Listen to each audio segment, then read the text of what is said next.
Ustadz, simpel saja Ustadz. Kok bisa jadi Ustadz yang kemudian seperti ini gitu loh. Padahal kalau saya lihat kan Ustadz itu kan cuma anaknya ibu gitu. Anaknya mak gitu kan ya. Kalau sekarang kok seperti ini, walaupun kecil, kurus gitu kan, bab ganteng ya kita boleh bersaing gitu kan ya. Kita boleh bersaing. Tapi kalau tenar itu saya jelas kalah tenar. Ketenarannya Masya Allah luar biasa. Apakah ada sesuatu dari orang tua antum? Karena saya ini mempelajari orang sukses, contohnya Pak Lek saya tuh, adiknya ibu saya, paman saya, Habib Ali bin Ali Al-Habsyi, julukannya Ali Bakso. Karena dulu pernah kerja jadi pelayan di warung bakso gitu. Masya Allah, paman saya ini yang menghidupkan saya gitu ya, menghidupkan saya, bangunkan rumah untuk ibu saya, menghajikan ibu saya dan seluruh keluarganya yang belum punya rumah dibangunkan semuanya itu ya. Ini paman saya. Prinsipnya cuma satu, untuk orang tua itu tidak ada kata tidak, pokoknya semua untuk orang tua.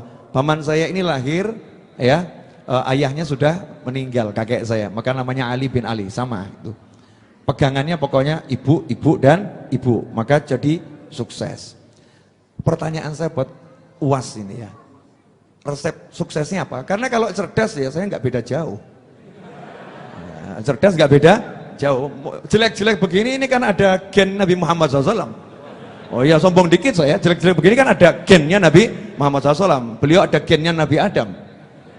Ya, beliau ada gennya Nabi Adam alaihissalam, ada gennya, artinya punya bakat kecerdasan. Tapi kok kalah tenar, ini apa ini rahasianya? Biar kita bisa mencontoh, karena ini perlu dicontoh, sesuatu yang baik perlu dicontoh. Fadhol Ustaz. Kadang hidup ini kita tidak tahu apa yang akan terjadi, Habib. Contohnya saya dapat tongkat 2 malam ini pun tak pernah terlintas di pikiran saya. Kok bisa saya dapat 2? Ini apa isyaratnya ini? Apa artinya masna wa sulasa?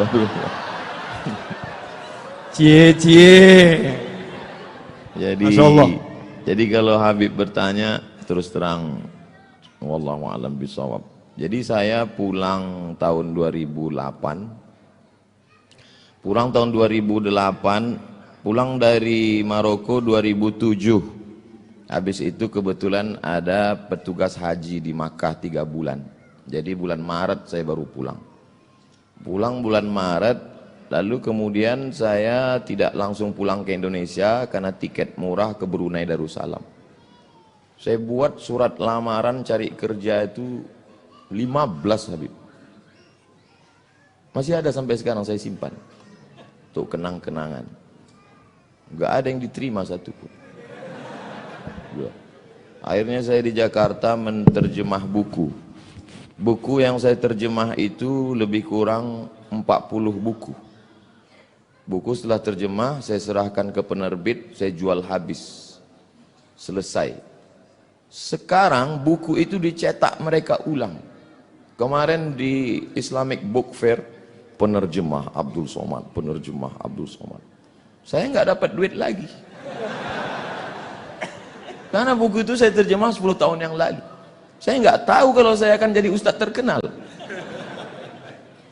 Lalu kata ibu saya, kau pulanglah ke Riau. Saya bilang sebelum pulang saya mau ikut tes dulu, tes dosen di UIN Ciputat. Saya ikut tes dosen. Tes bahasa Arab, bahasa Inggris, lulus. Tes potensi akademik, lulus. Semuanya alhamdulillah lulus. Sampai tes wawancara di kantor Kemenak di depan Masjid Istiqlal. Tinggal 2. Yang satu saya, yang satu anak UIN. Menurut perkiraan saya lulus. Karena tesis saya 300 halaman pakai bahasa Arab sudah diuji di Darul Hadis oleh 3 profesor. Rijalul Muwatta' was Sahihain alladzina dha'afahumun Nasa'i fi kitabid du'afa wal matrukin jam'an wa dirasah. Lengkap semua. Saya yakin saya lulus. Saya bisa jawab semua. Beberapa minggu setelah itu dapat jawaban, saya waktu itu di terminal Kampung Melayu. Saya buka SMS, kau nggak lulus, Mat. Lembut aspal Kampung Melayu itu saya bilang. Saya tidak dendam. Kata-kata Buya Yahya tadi, berdamailah dengan hati. Saya tidak dendam dengan yang mengetes saya, yang menidak lulus, karena itu saya tidak. Saya cuma mau mengingatkan mereka supaya mereka tonton YouTube saya hari ini.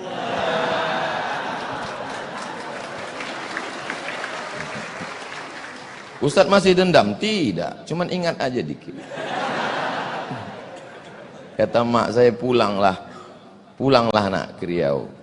Saya bilang, kita nggak punya koneksi, kita mau kenal sama siapa? Kau pulang aja.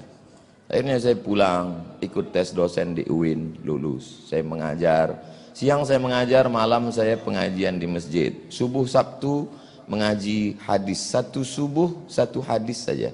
Saya jelaskan rawi a'lanya, takhrijnya, kalau ada kandungan ikhtilaf fikihnya, akidahnya, aspek sosialnya. Habis itu tanya jawab, direkam, diupload, di-share.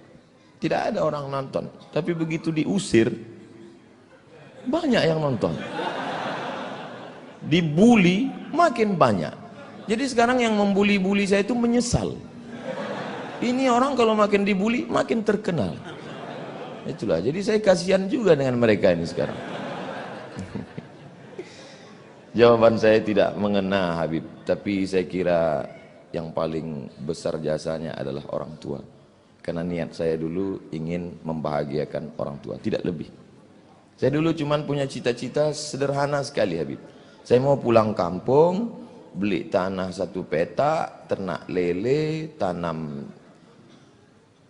daun ubi, tanam kangkung, malam saya ngajar ngaji, kemudian saya bermanfaat buat umat. Itu saja. Bahwa kemudian sekarang jadi begini, lebih dari yang pernah saya pikirkan. Mungkin itu doa mbah-mbah saya, guru-guru saya, termasuk orang tua saya, termasuk para habaib yang selalu mendoakan saya karena mereka sayang dengan saya, termasuk Habib Novel, walaupun pertanyaannya itu menggugah hati saya. Jazakumullah khair. Allah yang membalas kebaikan Habib Novel yang sudah membukakan pintunya untuk saya.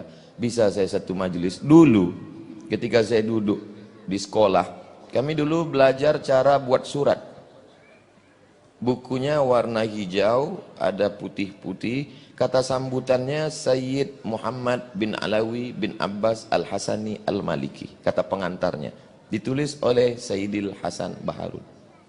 Itu buku saya belajar. Tidak pernah terlintas di pikiran saya bahwa hari ini saya akan duduk bersama putra beliau, bersama murid beliau, satu majelis dengan orang-orang. Jadi banyak hal-hal dulu yang saya impikan hari ini terwujud, maka suatu kebahagiaan yang luar biasa.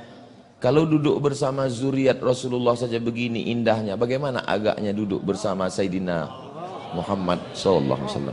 Bagaimana agaknya nanti kita duduk bersama Sayyidina Al-Hasan, Sayyidina Al-Husain.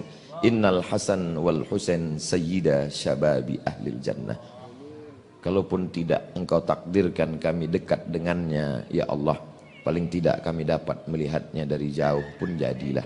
Tapi paling tidak kami berharap masuk ke dalam surgamu ya Allah. Mungkin itu aja Habib. Barakallahu fikum.